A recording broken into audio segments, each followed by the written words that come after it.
Broncos football is so back. Welcome in Broncos Country to the Broncos Breakdown by Chat Sports. Moose here delivering the news for you. The official training camp winners and losers now that we have, almost a full 2 weeks of Broncos training camp under our belt. I decided to come out with a full comprehensive list of all the winners and losers you need to know from Broncos training camp, with a special shout out to, of course, Zach Allen and Cortland Sutton, two guys that I left off the list, but both got the bag, so both are winners as well. Before we start, it should be noted, we have a game this week. We got a joint practice on Thursday, preseason week 1 against the 49ers this Saturday, and we are going live for it. And if you're going to tune in, do me a huge favor. Type me in the comment section down below. I need to see where all the real ones are at for Broncos preseason football. Type me in the comment section down below. And if you haven't already, join the Broncos Breakdown family by hitting subscribe. A reminder, one team, one goal. Nobody on this list is a real loser. They're all grown men trying to do their best to provide for them and their families. There's no actual losers. However, somebody had to fall into that category, 3 to be specific, and we'll touch on that here in just a little bit. But let's start positively. I'm a positive guy. The winners at first. Number 1, Troy Franklin. I don't think you can have a list of Broncos winners and losers, especially in 2025, without having him at the very top. I have gone over multiple shows where I'm talking about how good Troy Franklin has been. But it's not just guys like Zach Stevens and the reporters and Sean Payton singing his praises. His teammates are noticing the difference. Marvin Mims said this: Troy has grown a lot, and it's really cool to see his growth. You guys have seen it. He's been tremendous out here on the field. And that's exactly kind of what you want to hear, is not just from what the media is noting, because the media wants all the players to stand out, and the coaches are always going to say really great things about their players. But when your coworkers, right, are starting to notice your performance, that's how you know you're really, really improving. And speaking of those improvements, what are his major improvements so far? I've said this a couple of times as well, so I don't want to rehash too much, but his breaks have gotten sharper and cleaner. His footwork and route tree are developing. His ball tracking looks better, and his connection with Bo, that Oregon to Oregon connection, looks outstanding. So Troy Franklin clearly has to be on the very top of this list. And, I'm expecting a huge year from what he put up last year statistically. 263 yards and 2 touchdowns should be far, far within the realm of possibilities, and he should shatter that, right? I wouldn't think for a second that he's going to have anywhere similar to what he put up last year. I think it's only going to go up. And maybe, just maybe, he finds himself at that wide receiver 2 or wide receiver 3 position on the depth chart come week 4, week 5, week 6. I think this is probably what it's most likely going to look like starting week 1, maybe week 2 and week 3. But you could very easily see Troy Franklin move up this depth chart and find a much bigger role in 2025. The second winner, Levelle Bailey. And Levelle Bailey gets a spot on this list because of the injuries that have happened, especially to Drew Sanders. The good news is that Alex Singleton, Dre Greenlaw, and Q Robinson are all going to be fine. Alex Singleton's actually back at practice today. But Levelle Bailey has shown in the time that he was able to get his snaps that he's going to be relied on as a core depth piece for this Broncos linebacker room. And I've said it before, he's got this clutch factor late in games. There are just certain guys in the NFL and in professional sports that they shine when the lights are the brightest. And he's definitely one of those players. Statistically in college, he was also a really good player, great in pass coverage, also was able to come up inside the box and stop the run. Not a guy that prioritized getting after the quarterback nearly as much, which is why you only saw 7 sacks in 4 years. But the interceptions is huge. He plays the modern style linebacker position, which is more drop back in coverage. He's going to play on ball. He's going to survey the middle of the field, and he's going to make sure, off ball, not on ball. I'm crazy. But when I look at Levelle Bailey, I look at pass coverage. I look at center field. I look at a guy that is going to blanket the middle of the field.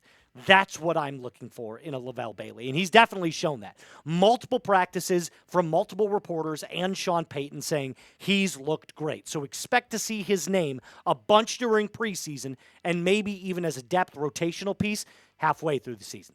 And speaking of the preseason, name a player that you want to see play this preseason, more so that you want to see dominate. I'm really looking forward to seeing Pat Bryant and Troy Franklin on the field early and often this preseason. But you let me know in the comment section down below. Our third winner, defensive side of the ball as well, Mr. Riley Moss. Now, I feel like because I put out this video yesterday, the cornerback 2 position, a lot of people were calling me out saying, you're clearly not paying attention. No, I have said, at least in a couple of episodes, that Riley Moss has had a really great training camp. Just because I'm posturing something like a cornerback 2 position battle doesn't mean that one of the guys has not had a good camp. In fact, Sports Illustrated basically kind of captured what all of the Broncos reporters and all the coaches have said about Riley Moss this training camp. He entered this year's camp under the direct threat of first-round possibility outshining him and stealing his starting job, that being Jahde Barron. However, the third-year veteran has successfully stoved off Jahde, and with the help of some added weight to help him make him stronger and more durable when the season rolls around, there's no doubt that Moss is a big winner so far. And last year, again, he had a decent season up until the injury. He was playing really well. The injury is, not something that you have to overlook, but I also think that this becomes an overarching umbrella and an overarching problem, a first world problem, if you will, for the Broncos. This cornerback issue, which isn't even an issue, it's a great one to have. You've got a surplus now at the cornerback position. You got Moss, you got Barron, you got Ja'Quan McMillian. Oh, and by the way, the reigning defensive player of the year in Pat Surtain. So please tell me if you'd rather be the Broncos today or you'd rather be the Dolphins today. Because according to Dolphins reporters, Quinn Ewers is tearing up the Broncos' first-string corners, which is hilarious to think about. So I really like the spot that the Broncos cornerbacks are in right now, and Riley Moss clearly having a great training camp. The last of the winners, you can't have a list without QB10, Bo Nix. He's been outstanding. Every bit of his game, every single progression that he's made, every area that he struggled in last year has been identified and corrected accordingly.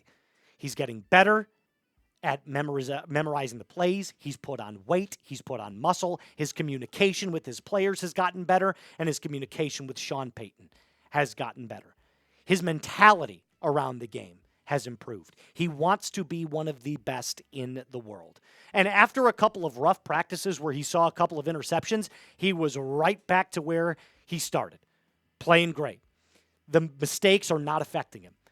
He hit Troy Franklin, Levelle Bailey, and Trent Sherfield for great gains just a couple of days ago. And this was after multiple picks to not only Pat Surtain, but a couple of other guys as well.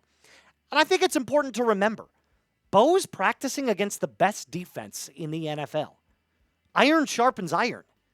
This is exactly what you want. You want your second-year quarterback going up against the very best, because when you go up against the Tennessee Titans week 1, who have an okay defense, not a great defense or a bad defense, he's going to carve them up.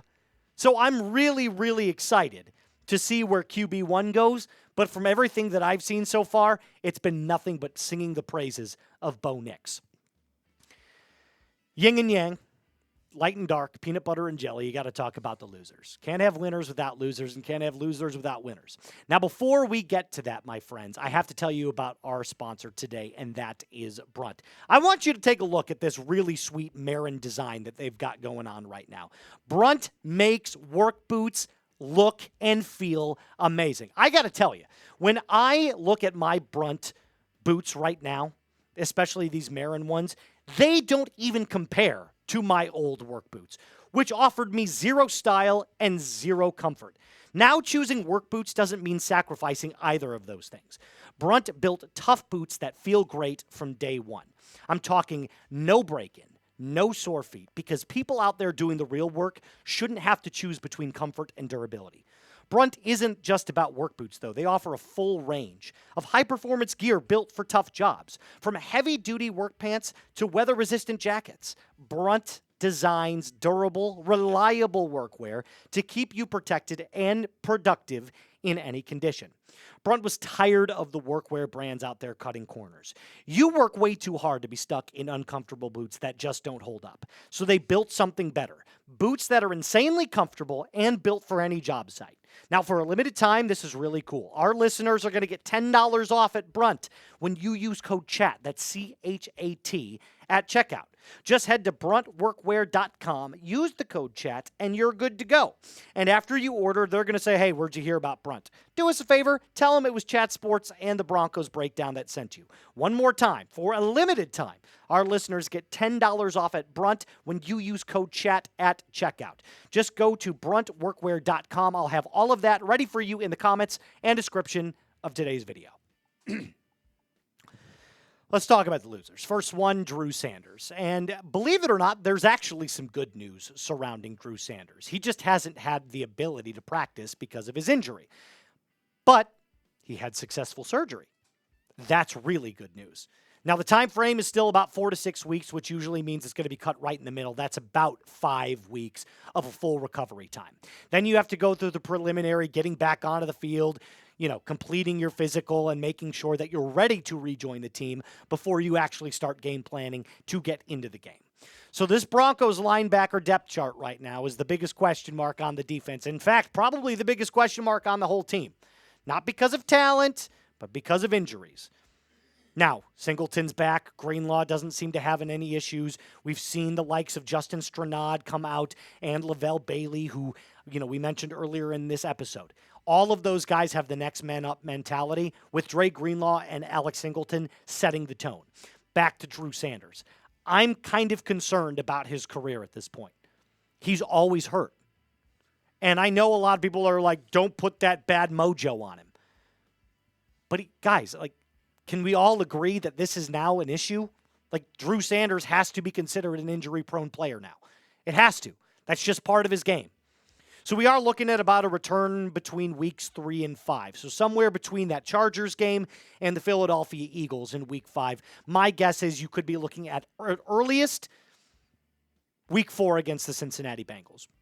But either way, you have to put him in this category because outside of the 1 or 2 practices that he was a part of, he hasn't been on the field. Let's go to the second loser, Mario Goodrich. Who? Yeah, I know.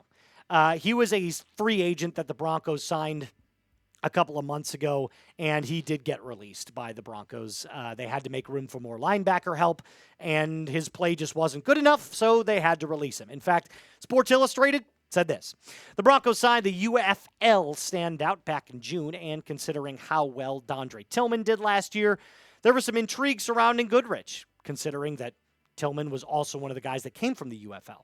Alas, he was quickly became a camp casualty, although it may have had much to do with the injuries, and thus a roster math was needed elsewhere than it did with his play. So he was released. And that's showbiz.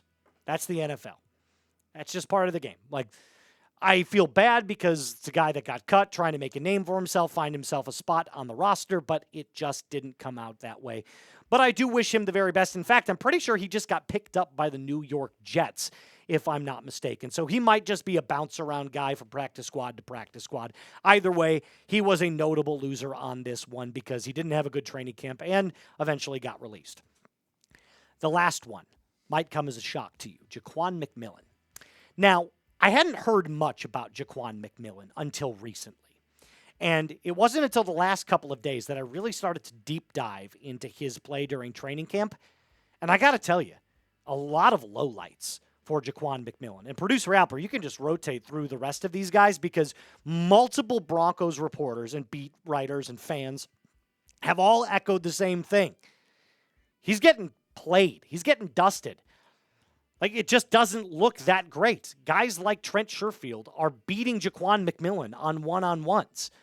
And when you hear how good Riley Moss is doing, and when you hear all of the praise that Jahde Barron gets for his football IQ, his tenacity, and his overall presence as a rookie, you start to question yourself. Is Ja'Quan McMillian going to carve himself a role in 2025 that is substantial, that is going to help this team.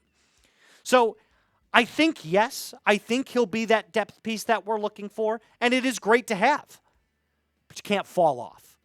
And everything that I'm seeing so far, it might indicate that the pressure is getting to him.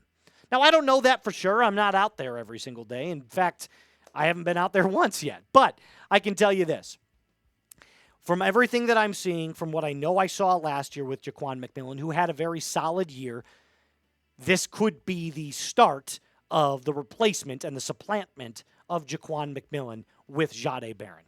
And speaking of, let's go with our nickel corner. Ask Week 1 starter against the Tennessee Titans. Who are you picking at the nickel corner spot? Jahde or Ja'Quan? I think it's pretty clear. It's Jahde Barron that's going to end up getting the start. But either way, let me know what you think and defend your reasoning in the comment section down below. That is going to do it for us on today's episode. Going to try and get you a second episode later on tonight as we have more Broncos updates coming in. A reminder to subscribe to the channel if you haven't. And as always, be cool.